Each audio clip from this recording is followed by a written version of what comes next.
안녕하세요. 똑소리 나는 재테크의 똑재입니다. 주식 투자 하시는 분들이라면 배당소득 분리과세라는 말 한 번쯤 들어보셨을 겁니다. 상법 개정안이 통과되고 나서 다음으로 주목받고 있는 정책인데요. 정부가 배당소득 분리과세를 본격적으로 추진한다는 뉴스에 시장은 벌써부터 반응하고 있습니다. 오늘 영상에서는 배당소득 분리과세에 대한 배경, 세율 구조, 수혜 종목, 찬반 논쟁, 구체적인 시행 시기 등을 자세히 알아보도록 하겠습니다. 먼저 현행 배당소득 과세는요, 배당금을 수령할 때 지방소득세 포함 15.4%를 원천 징수합니다. 그런데 이 금융소득이 연간 세전 2천만 원을 초과할 경우 15.4%로 끝나는 게 아니라 다른 종합소득과 합산하여 최대 49.5% 누진세가 적용되는데요. 여기서 말하는 다른 소득이란 사업소득, 근로소득, 연금소득, 기타 소득이 있습니다. 2025년 종합소득세율표는 아래와 같은데요. 보시다시피 소득이 많으면 많을수록 이 세율도 급격하게 높아집니다. 과세표준 구간이 10억 원을 초과할 경우 50%에 달하는 세율이 적용되는데요. 즉, 이익의 절반이 세금이죠. 그래서 많은 기업들이 이렇게 금융소득 종합과세로 내느니 배당을 차라리 안 하고 편법적인 방법을 찾아서 대주주들이 배당을 기피하는 문제가 계속 발생하고 있습니다. 그래서 이것은 또 악순환으로 코리아 디스카운트 원인 중 하나로 꼽히고 있습니다. 그럼 배당소득 분리과세가 뭐냐? 분리해서 과세한다. 말 그대로 이 배당소득을 종합소득과 합산하지 않고 별도의 세율을 적용하여 독립적으로 과세하는 제도를 이야기하는데요. 당연히 이렇게 분리해서 세금을 매기면 배당을 많이 받는 사람의 세금이 줄어들겠죠. 관련 법안은 이소영 더불어민주당 의원이 지난 4월 발의한 소득세법 개정안입니다. 이렇게 배당소득 분리과세를 제한한 이유는 현행 소득세법에 따르면 이자소득과 배당소득은 동일한 소득세율을 적용받는데요. 그러나 안전한 이자소득과 달리 배당소득은 투자행위라는 위험에 따른 보상이기 때문에 이런 동일한 세율 적용은 불합리하다. 또한 배당소득은 법인세를 납부한 후에 이익을 주주에게 배분한 것이기 때문에 배당소득 과세는 이중과세 성격을 띈다고 이야기했고요. 한편 한국은 독특한 지배구조, 중복상장 등으로 최대주주 및 경영진이 배당을 선호하지 않아서 전 세계적으로도 배당 성향이 낮다고 합니다. 그래서 국내 투자자 역시 배당소득 기반의 장기 투자보다는 매매 차익을 노리는 단기 투자에 쏠리는 상황이기 때문에 이러한 악순환을 개선하기 위해 배당 성향을 높일 수 있는 유인책이 필요하다. 그래서 이 배당소득 분리과세를 제안했다라고 적혀 있습니다. 구체적으로 어떻게 적용하느냐? 모든 기업에 적용하는 건 아니고요. 배당 성향이 35% 이상인 상장사가 지급하는 배당에 대해서만 이 분리과세를 추진합니다. 참고로 배당 성향이란 당기 순이익 대비 총 배당금의 비율이고요. 쉽게 말하면 순이익에서 얼마만큼을 배당으로 지급하냐가 되겠죠.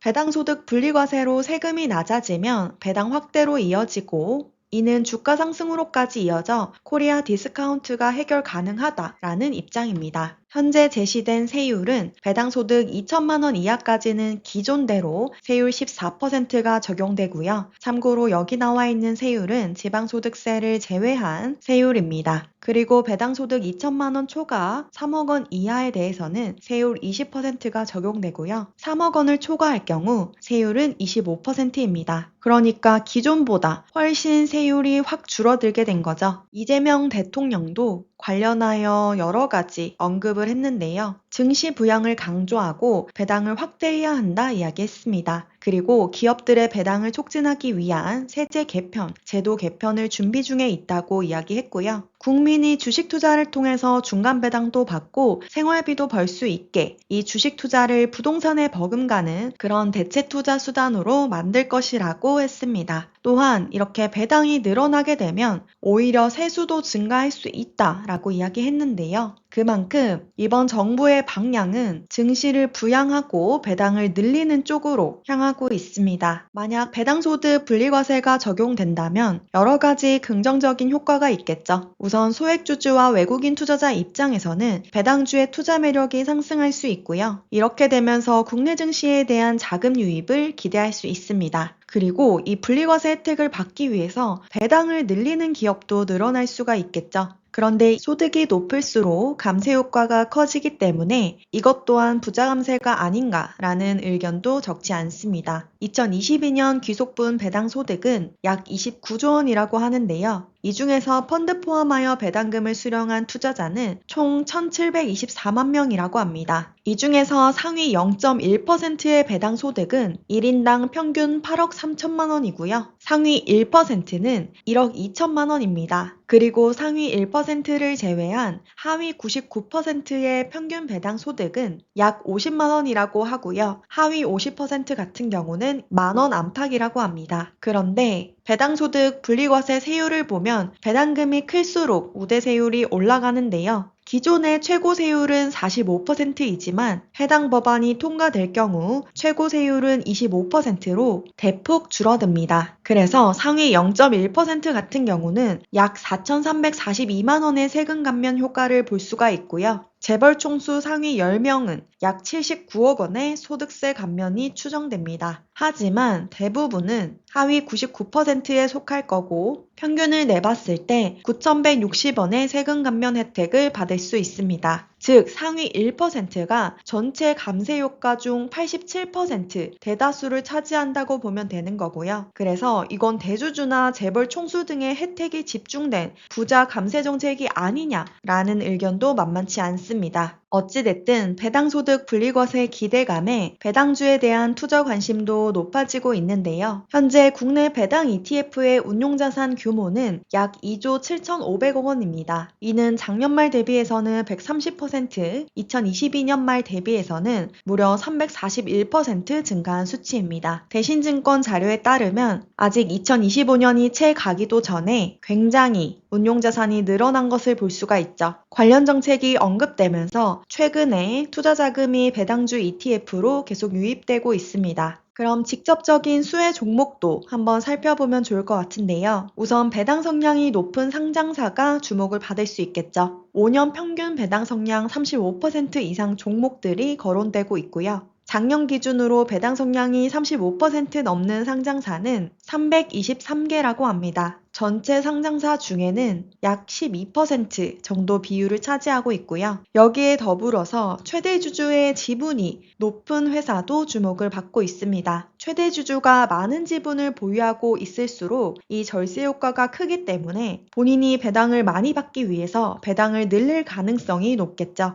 대주주가 개인일 경우에는 세금 부담이 대폭 줄어들기 때문에 배당을 확대할 가능성이 올라가게 됩니다. 그래서 최근 5년 평균 배당 성량 35% 이상 최대 주주 지분율이 높은 지주사 리스트를 가지고 와봤고요. 진양홀딩스, 세아베스틸 지주, 아모레퍼시픽 홀딩스, 휴온스 글로벌, CJ, SK디스커버리, 리스토 홀딩스, HS에드, 오리온 홀딩스, 동국 홀딩스가 있습니다. 개별 주식에 투자하시는 분들 해당 리스트 한번 참고해 주시면 좋을 것 같습니다.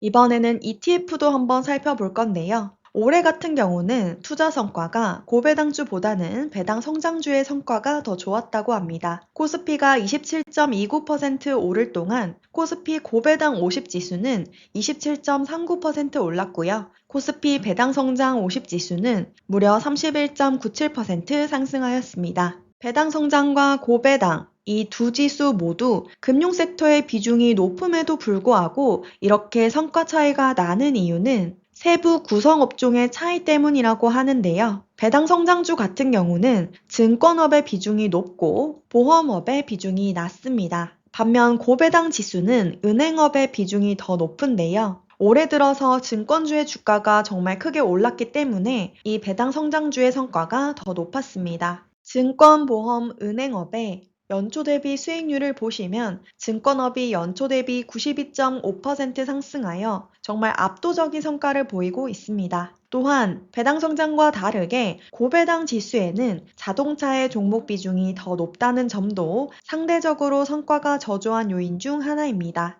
대신증권 리포트에 따르면 국내 금융섹터 모멘텀은 아직까지 유효하고 고배당보다는 배당 성장이 더 선호된다라고 적혀 있습니다. 코스피 지수의 강세, 하반기 추경 편성에 따른 유동성 증가, 추가적으로 남은 기준금리 인하 여력 등을 감안한다면 하반기에도 역시나 금융섹터 투자 모멘텀은 유효하고 여기에 배당소득에 대한 분리과세까지 도입된다면 국내 배당주 투자 매력도는 더 크게 부각될 것이라고 되어 있습니다. 그리고 이 금융섹터 내에서도 하반기는 증권업의 성과가 가장 우수할 것으로 예상되기 때문에 고배당 전략보다는 증권업의 비중이 높은 배당 성장 전략 ETF를 더 선호한다라고 되어 있네요. 고배당 지수에는 은행업의 비중이 높았고요. 배당 성장 같은 경우는 증권업의 비중이 높은데 증권사는 개인이 대주주인 경우가 많기 때문에 이러한 배당소득 분리과세가 도입되면 대주주가 배당을 적극적으로 늘릴 여지도 크다고 합니다. 현재 국내에 상장되어 있는 배당 성장 ETF는 총 4가지이고요.